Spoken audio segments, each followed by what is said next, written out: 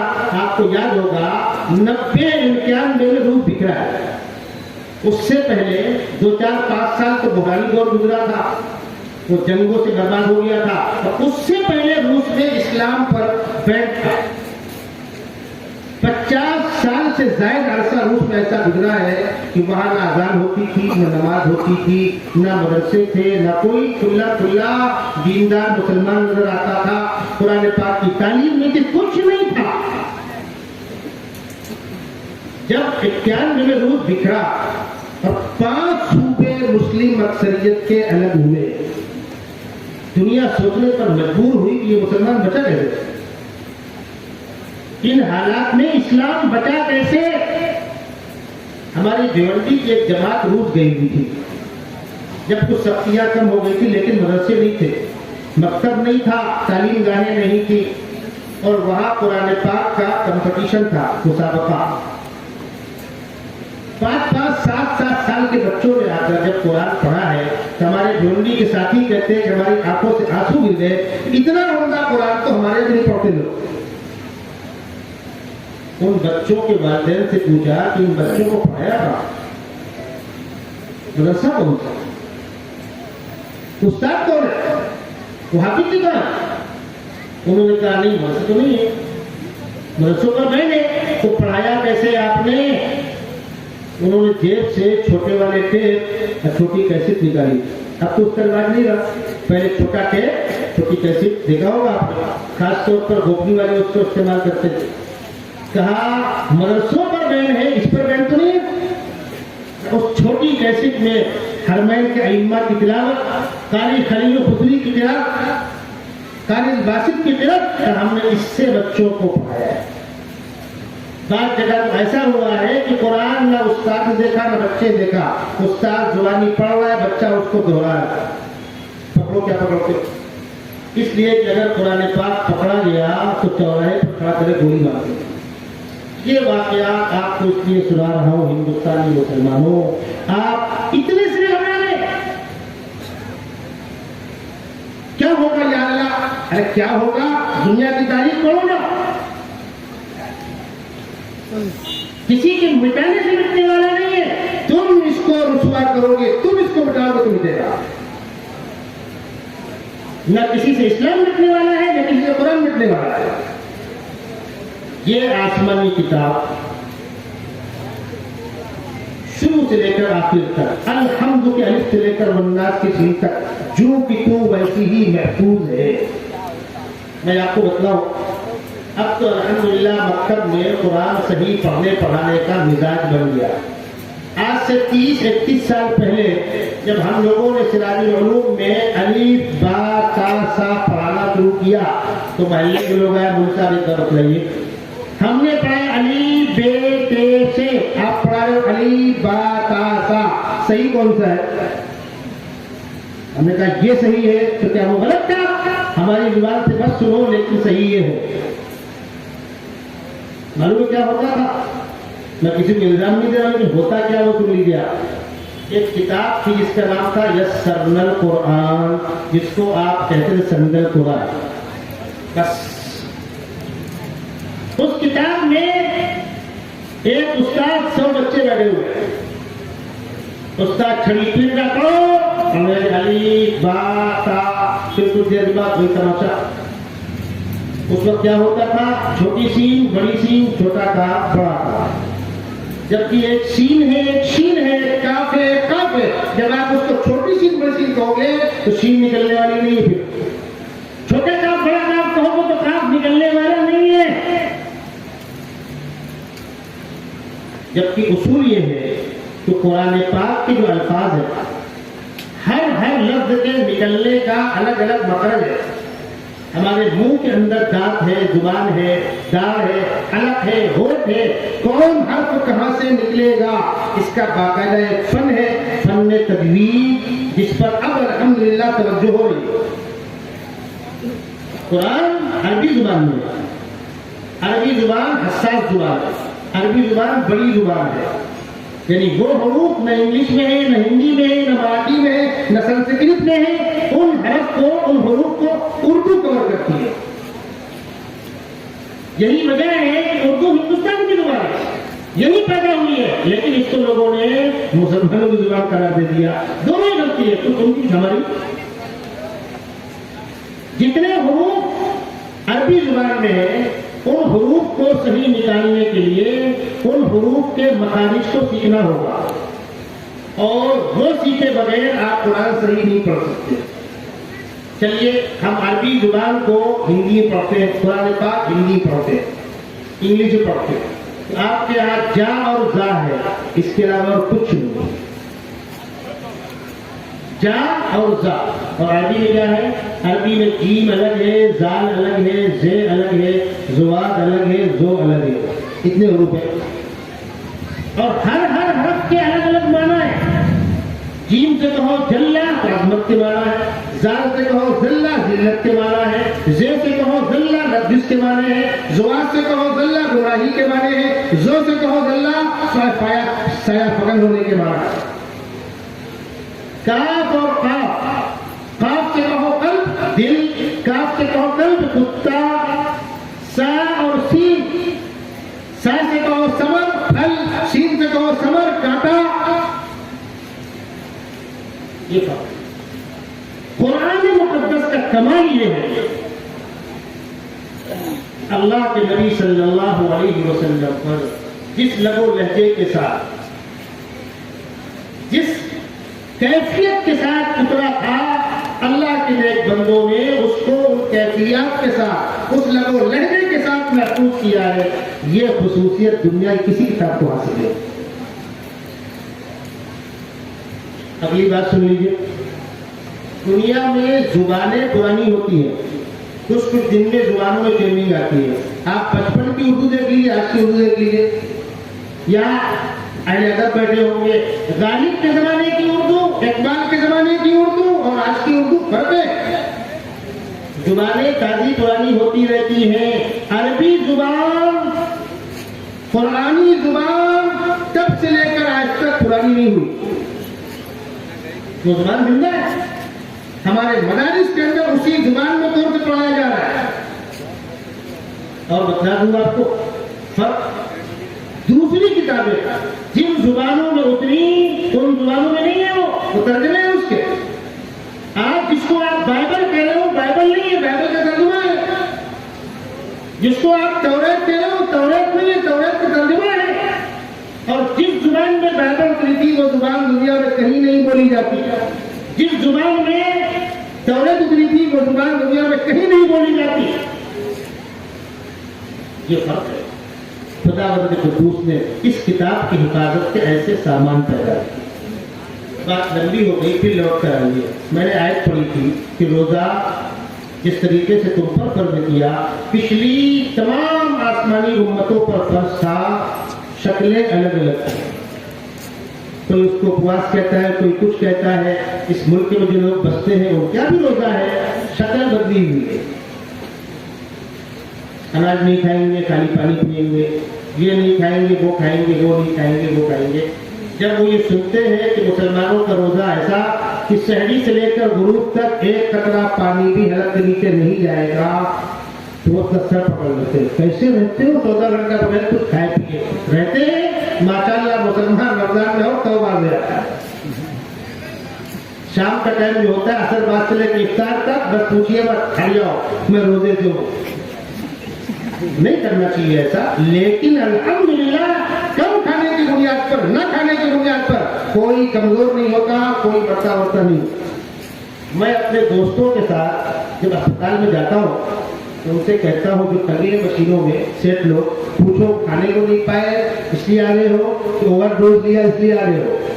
کوئی ایک بھی نہیں ملے گا کھانے کو نہیں پایا تو یہاں آیا ہے.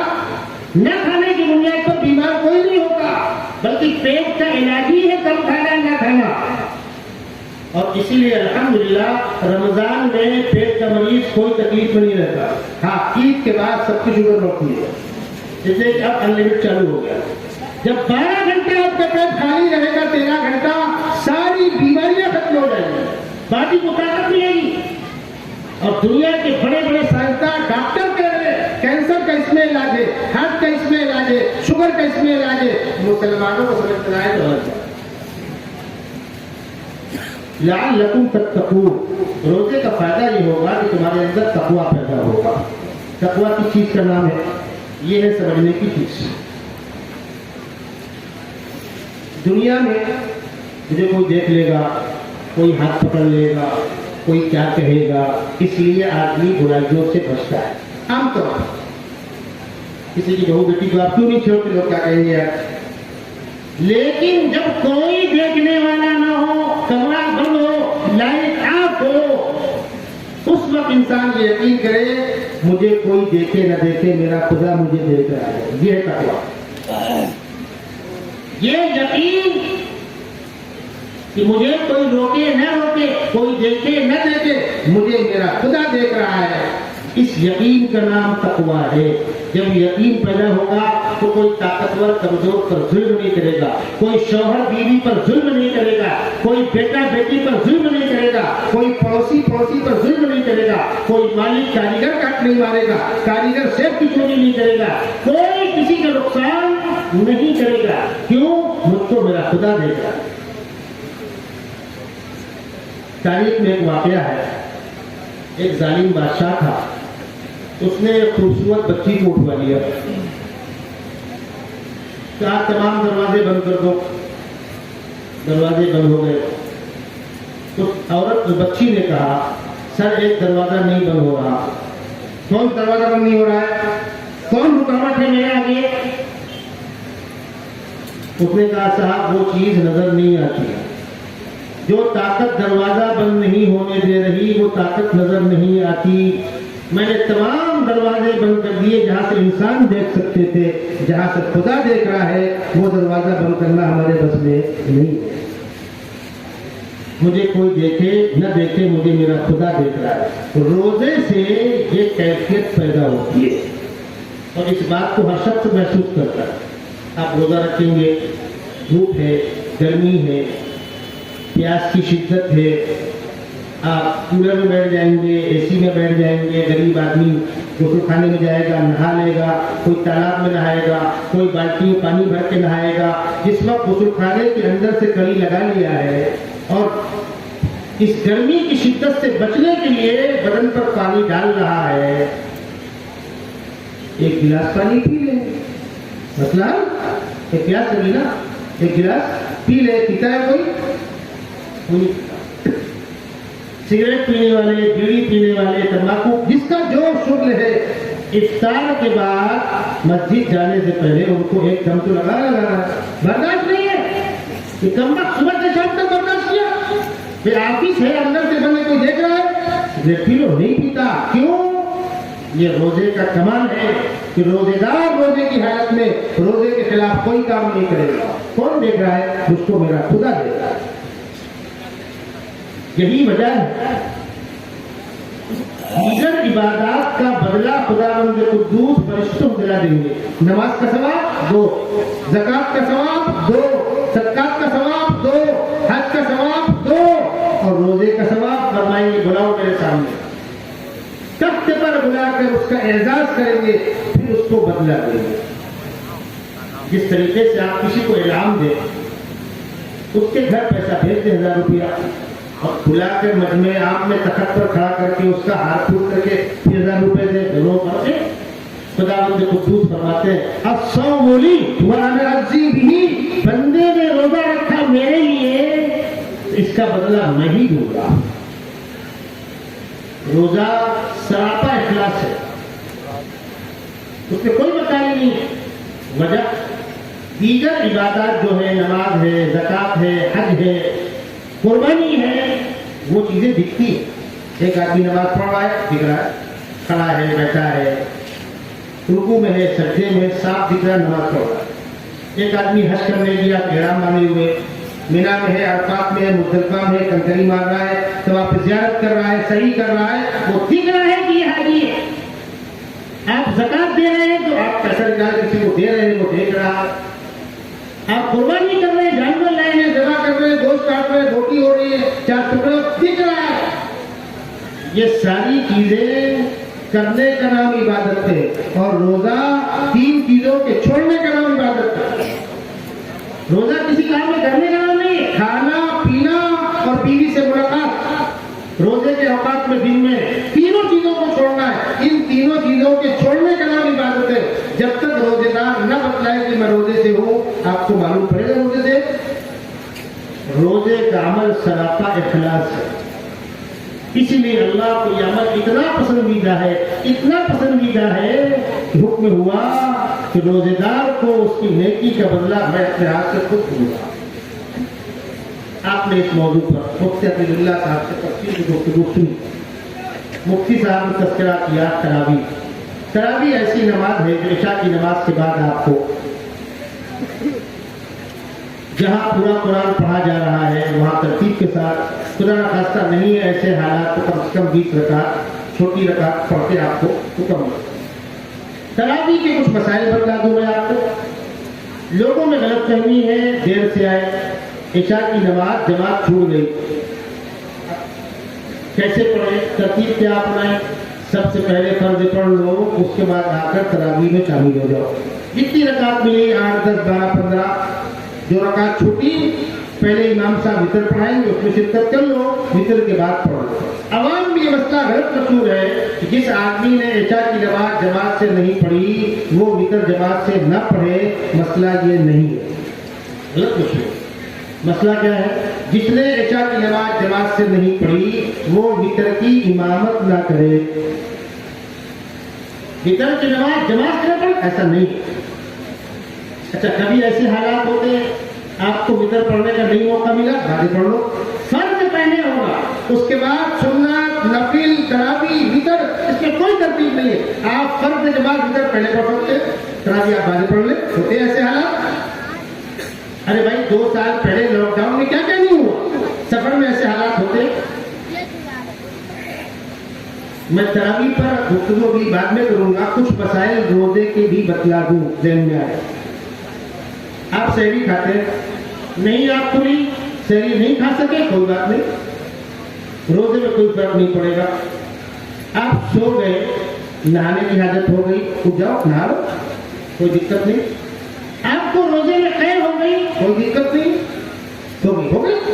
آپ جان بوجھ کر قید مت کرو، یا آپ کے حلق سے اوپر تک کچھ آیا ہوا ہے منہ تک، اس کو دوبارہ لے لیں اندر تو روزہ خراب ہو جائے گا۔ قید ہو گئی، کوئی بات نہیں۔ آپ بیمار ہو گئے، ایسی کوئی تکلیف ہے کہ آپ کو ارجنٹ ریلیف چاہیے تو بھائی گولی تو آپ کھائیں گے نہیں، حلق سے ٹوٹ جائے گا روزہ، کیا کریں گے؟ انجیکشن لیں گے۔ روزے کی حالت میں ضرورت پڑنے پر انجیکشن لے سکتے ہیں، کوئی دقت نہیں۔ خون ٹیسٹ کرانا ہے، ٹیسٹ کرا سکتے ہیں، تھوڑا بلڈ دے دیں، ٹیسٹ ہو جائے گا۔ کبھی ایسا ہوتا ہے کہ انجیکشن بہت تیز ہے، وہ ڈائریکٹ لگتا نہیں ہے، گلوکوز کا استعمال کرنا پڑتا ہے۔ اگر کوئی ضرورت ہے، پیٹ میں درد ہے، سر میں درد ہے، تیز بخار ہے، کتے نے کاٹ لیا، سانپ نے کاٹ لیا، ایکسیڈنٹ ہو گیا، ایسے حالات ہوتے ہیں کبھی کبھی، تو آپ انجیکشن گلوکوز ڈال کے لگا سکتے ہیں، سر میں تیل لگا سکتے ہیں، آپ میں سرما لگا سکتے ہیں، خوشبو آپ سون سکتے ہیں، مسواک آپ کر سکتے ہیں۔ سحری اور افطار تقریباً 13 ساڑھے 13 گھنٹے کا وقت ہوتا ہے۔ افطار کا وقت ہو گیا، کیسے معلوم پڑتا ہے؟ آپ گھڑی دیکھتے ہیں، آپ کے ہاتھ میں کارڈ ہوتے ہیں۔ کارڈ کے سلسلے میں عرض کر دوں، کاروباری لوگ اپنے اپنے کاروبار کے پرچار کے لیے کارڈ چھپوا کے بانٹتے ہیں، ان کو نہیں پڑی کہ ٹائم برابر ہے کہ نہیں ہے۔ ایسا ہوتا ہے بسا اوقات کہ کارڈ میں ایک آدھ منٹ غلط لکھا ہوتا ہے، آپ اطمینان کر لیں موسم دیکھ کر کے، 13.5 14 گھنٹہ تو آپ بھوکے رہے، 2 منٹ میں جان نہیں نکل جائے گی آپ کی۔ بسا اوقات ایسا ہوتا ہے ہم بیٹھے ہیں ٹیرس پر، سورج کی کرنیں ہم کو نظر آ رہی ہیں اور کارڈ کہہ رہا ہے ٹائم ہو گیا، اس کا اعتبار نہیں۔ سورج کی کرنیں ڈوبنے دو، اطمینان ہونے دو، 25 کروڑ میل کے فاصلے پہ سورج ہے، اس اطمینان اور احتیاط میں کوئی قباحت نہیں ہے۔ سحری کے وقت میں ختم ہونے سے 5 منٹ 10 منٹ پہلے بند کر دو احتیاطاً، اور غروب کے وقت میں جو ٹائم لکھا ہوا ہے، جو ٹائم اعلان ہوا جنتری میں، اس کا 2 منٹ اور انتظار کر کے ایک دم اطمینان کر کے روزہ کھولو۔ بعض لوگ کیا کہتے ہیں، اللہ کے نبی صلی اللہ علیہ وسلم کا ارشاد ہے کہ افطار میں جلدی کرو. ہم بھی کہتے ہیں ارشاد، ہم کو انکار نہیں. اس کا مطلب کیا ہے؟ افطار میں جلدی کرو کا مطلب کیا ہے؟ کلیان میں ٹرین آتی ہے، 2 منٹ کا اسٹاپ ہے، ایک دم تیار رہنا اور گاڑی رکے فوراً چڑھ جانا ورنہ چھوٹ جائے گی تو آپ انجن کے آگے پوری مار دو گے کہ رکنے کے اندر کرو گے. دنیا کی باقی قومیں دن ڈوبنے کے بعد افطار نہیں کرتی، وہ تاروں کے اندر کرتی ہے. اور کبھی آپ کو دیکھنا ہوگا 2 قدم پیچھے لوٹ جائیے گا، جامعۃ امام باقر والوں کو دیکھ لیجیے گا، وہ گروپ پہ افطار نہیں کرتے، وہ تارا نکلنے کے اندر کرتے. اللہ کے نبی صلی اللہ علیہ وسلم اس کی مذمت کر رہے ہیں.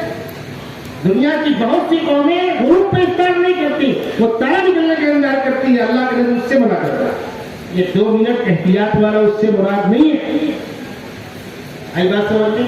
اور جو حدیث سنائی جاتی ہے میری پاس آپ کو سنا دیتا ہوں کہ 3 چیزوں میں تاخیر مت کرو. بچی بالغ ہو رشتے میں، دسترخوان پہ کھانا ہے تو کھانے میں، اور دن ڈوبنے کے بعد افطار میں.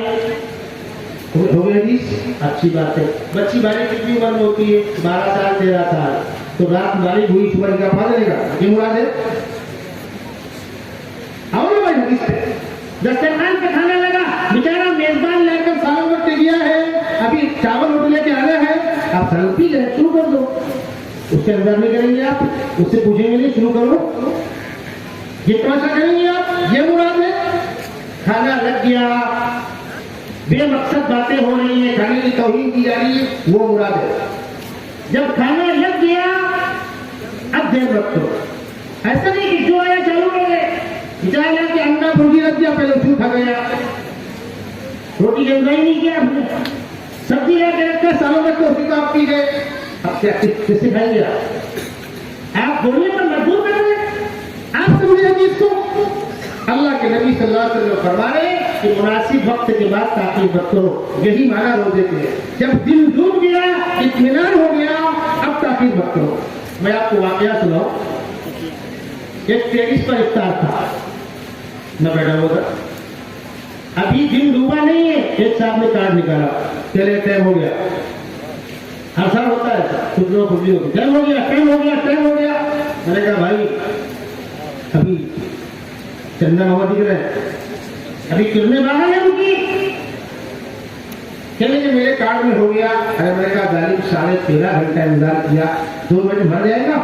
اس نے بھجے اٹھائی کھانے کے لیے، میں نے اس کا ہاتھ پکڑ لیا. بھائی مت خراب کر روزہ. اس نے دوسرے ہاتھ سے لیا اور کھا لیا. کتے کی دودھ کم دیر ہوتی ہے، زیادہ دیر ہوتی ہے. یہ مراد نہیں ہے. یاد رکھیے گا، احتیاط پر عمل کرو. سحری اور افطار کے اوقات کی پوری معلومات رکھیے. سفر میں ایسا ہوتا ہے، یہاں سے آپ چلے جائیں ساؤتھ میں 20 منٹ کا فاصلہ ہے، 20 منٹ کا فرق ہے. آپ مہاراشٹر کے اندر ناگپور چلے جائیں، آپ وقت کا فرق ہے 20 منٹ کا. کم سے کم مسلمانوں افطار اور سحری کے اوقات کو معلوم رکھو. 2 سال پہلے کی بات ہے، مجھ کو بھچاول سے فون آیا، سحری کا وقت ختم ہو چکا تھا. حضرت کتنا باقی ہے؟ میں نے کہا کیا کر رہے ہو؟ بولے کھا رہے ہیں. میں نے کہا 13.5 گھنٹہ باقی ہے، کھاتے رہو. اتنی بھی بگڑ نہیں ہے آپ کو کہ آپ کاغذ سے ملا لیں، گھڑی سے دیکھ لیں، کسی سے پوچھ لیں. غلط. اور یہی صورتحال سفر میں ہے. سفر میں نماز کے اوقات کی پرواہ نہیں، قبلہ رخ کی پرواہ نہیں، کھڑے ہو کر پڑھنے کی پرواہ نہیں، جس سائڈ سیٹ اس سائڈ بیٹھے اللہ اکبر. سفر میں 10 واقعات ہے. ہم نے کہا بھائی قبلہ رخ ادھر ہے، آپ ادھر پڑھ. نہیں چلتا سفر میں ایسا نہیں، میرے کو معلوم ہے. وہ ہم سے بڑی ہوتی ہے. آپ ٹرین میں ہیں، موقع ہے تو آپ کھڑے ہو کر نیت باندھیے، کم از کم 1 رکعت کھڑے ہو کر پڑھ لو. پھر گاڑی ہلنے لگی، ایسے حالات ہوتے ہیں. ورنہ اگر آپ پہلے سے تیار ہیں، باوضو ہیں، تو آپ کو اتر کے پڑھنے کا موقع بھی مل سکتا ہے. نہیں ہے تو کم از کم اے سی وغیرہ میں گیلری جگہ ہوتی ہے، آپ وہاں پڑھ لیں. خدا نہ خاصہ برسات کا موسم ہے، گلی گندی ہے وغیرہ وغیرہ، بدرجے مجبوری بیٹھ کے پڑھنا ہے. ورنہ کھڑے ہونے کے لائق ہو، کھڑے ہو کر شروع کرو. قیام فرض ہے. مسائل سیکھو، سیکھ کر عمل کرو. آپ لوگ عمرہ کرنے جا رہے ہیں، حج کرنے جا رہے ہیں، مسائل نہیں سیکھتے. سب سمجھتا ہے، سب پتا ہے، رکعت سمجھتا ہے. میں آپ کو واقعہ بتا دوں. حرم میں کام چالو تھا. اب طور پر جب طواف ختم ہوتا ہے نا تو واجب الطواف پڑھ لیتے ہیں، زمزم پی لیتے ہیں، الٹے ہاتھ پر صفا گئے، وہاں چلے صفا مروہ صفا مروہ صفا مروہ، 7ویں راؤنڈ میں باہر، جب باہر نکلیں گے سر ٹکلا کرائیں گے، بال بنوائیں گے، تو بال بنانے کی تمام دکانیں مروہ میں ہے، صفا میں نہیں ہے، اس سائڈ۔ اب وہ بجائے صفا میں چڑھنے کے مروہ چڑھ گئے، جوڑنے گروپ تھا، باتیں ہو رہی ہیں، مذاق ہو رہا ہے، طواف ہو چکا ہے، ابھی 2 چکر ہوا، جوانی کو خوب 2 راؤنڈ ہو گیا ہے، 3 راؤنڈ ہو گیا ہے، کیا پتائیں گے کیا حال چال ہے، بچہ کیا بول رہا ہے، طواف بھی ہو رہا ہے، اللہ کے دربار میں گھوم بھی رہے ہو اور گھر والوں کی بات بھی ہو رہی، اسی بے توجہی میں اور مستی میں چڑھ گئے مروہ پر۔ اب تسبیح تو ہاتھ میں ساتھ ڈالنے والی، 6 باہر ہو گئے، ایک جانا بچ گیا، کوئی نہیں بول رہا، چلے گئے، بال بنوا لیا، کمرے پہنچ گئے، بولے یار اپنا 7 راؤنڈ نہیں ہوا، 6 ہی ہو گیا، کیا ہوا؟ ہاں میرا بھی 6 ہوا، ہاں بھائی میرا بھی 6 ہوا۔ ہوا کیا تھا؟ وہاں کام چالو تھا، وہاں پترا لگا ہوا تھا، اس پہ لکھا ہوا تھا میرا صفا، تھوڑا گھوم کے آنے کا تھا، وہ آگے جا کر بجائے گھوم کے آنے کے سیدھا نکل گئے، چڑھ گئے مروہ پہ، سب کا طواف خراب ہو گیا، عمرہ خراب ہو گیا۔ کیا غلطی تھی؟ بمبئی سے ٹور والے نے کہا کہ پہلے جدہ چلنا ہے، مکہ المکرمہ، بعد مدینہ منورہ، ٹھیک ہے، آخری رات کو اس نے فون کیا گھر کے ذمہ دار کو کہ نہیں سیٹنگ نہیں ہو پائی ہے، پہلے مدینہ منورہ بعد میں مکہ۔ جب ڈائریکٹ مدینہ منورہ جانا ہے تو احرام نہیں باندھنا ہے، جدہ سے مکہ آنا ہے تو احرام باندھنا ہے۔ جس کو جانا تھا اس کو کیا اطلاع تھی؟ پہلے مکہ بعد مدینہ، گھر والوں نے احرام پہنا کر دعا پڑھا کے بھیج دیا۔ اب بمبئی ایئرپورٹ کی کیا سمجھ میں آئے گا، 500 لوگ ہیں، لیکن جب جدہ میں اترے اور الگ الگ گروپ ہوئے تو 100 میں سے 80 پورے لباس میں اور 20 احرام میں۔ تو اس نے کہا ہے آپ تو احرام مان گئے؟ بولے ہاں۔ نہیں پہلے ہم کو مدینہ چلنا ہے۔ نہیں مجھ کو تو کہا کہ مکہ جانا، نہیں پہلے مدینہ منورہ۔ اب 8 دن احرام میں کیسے رہے؟ اب کیا کریں؟ کھول دے احرام، کپڑے مٹی ہوتے، کھول دیا گیا احرام، مدینہ منورہ پہنچ گئے، روضہ اقدس پر سلام پڑھنے گئے، سلام پڑھ کے فارغ ہوئے تو بیٹے نے اپنی ماں کو فون لگایا، اماں میں مسجد نبوی میں ہوں روضہ اقدس کے ساتھ۔ ہاں تو پہلے مدینہ چلا گیا تو مکہ جانے کے بعد وہ ٹور والا بولا ہے، اب گھر میں سب موجود تھے، ہاں ہاں ہاں اس سے کہا کہ میں بتلانے کو بولی ہے، لوگ چلتا رہا ہوتا لاپرواہی کی کیا۔ اب تقریباً 20 لوگوں نے احرام کھول دیا ہے۔ اب مجھے فون آیا، بولا کیا ہوا؟ دم دو بھائی۔ اب جھگڑا چالو ہوا، اس دم کا ذمہ دار کون؟ ٹور والا نالائق تھا، اس کو فون لگایا تو دم دے، اس لیے ایک دم 7,000 روپے کا اور 20 دم 100 لاکھ روپے کم ملے اس کو۔ اب مجھ سے فون لگا تو بولے اس دم کا ذمہ دار کون ہوگا؟ ٹور والا کہ میں نے کہا دیکھو ٹور والا دم تو بہرحال نہیں دے گا، اب تم سے کہے گا ہاں دے دوں گا، تمہارا عمرہ خراب ہوگا۔ اگر چاہتے ہو عمرہ بچانا اپنا دم دے دو اور اپنا عمرہ بچا لو۔ یہ میں چند موٹی موٹی مثالیں بتا رہا ہوں آپ کو، مسائل سیکھیے، نماز سیکھ کر، روزہ سیکھ کر، زکوٰۃ سیکھ کر، قربانی سیکھ کر۔ اس شہر میں 10 گھروں میں میں نے بند کرایا ہے، باپ کا انتقال ہو گیا، مرحوم باپ کے نام زکوٰۃ نکل رہی ہے، وہ بھائیوں میں آپس میں اتفاق کرا نہیں ہو پا رہا، ابا کے نام پہ اتفاق ہے، زکوٰۃ ہے کس کی؟ تمہاری کی ان کی؟ کس کے نام پر نکلے گی؟ یہ مذاق کیوں کر رہا ہو تم؟ تو روزے کے مسائل سیکھو، تراویح کے مسائل سیکھیے۔ تراویح میں کبھی کبھی ایسا ہوتا ہے بجائے 2 رکعت کے 3 رکعت پڑھ لیے، اب کیا کریں؟ 1 رکعت کی رہ جائے گی، جو قرآن پڑھا اس کا کیا ہوگا؟ کیا کیا مسائل ہوتے ہیں، تفصیل کا موقع نہیں ہے۔ آپ کو عشاء کی نماز کے بعد 20 رکعت زائد پڑھنی ہے تراویح کے نام پر۔ اللہ کے نبی صلی اللہ علیہ وسلم نے 23 رمضان کو عشاء کی نماز پڑھنے کے بعد آپ اپنے کمرے میں چلے گئے، 1 گھنٹے کے بعد باہر نکلے، لوگوں سے کہا آ جاؤ، جو لوگ قریب تھے وہ آ گئے، آپ نے ان کو 20 رکعت نماز پڑھائی۔ اگلی رات آئی، آپ کمرے میں چلے گئے، نہیں نکلے، صحابہ انتظار کرتے رہے، اس دن آپ نے نہیں پڑھایا۔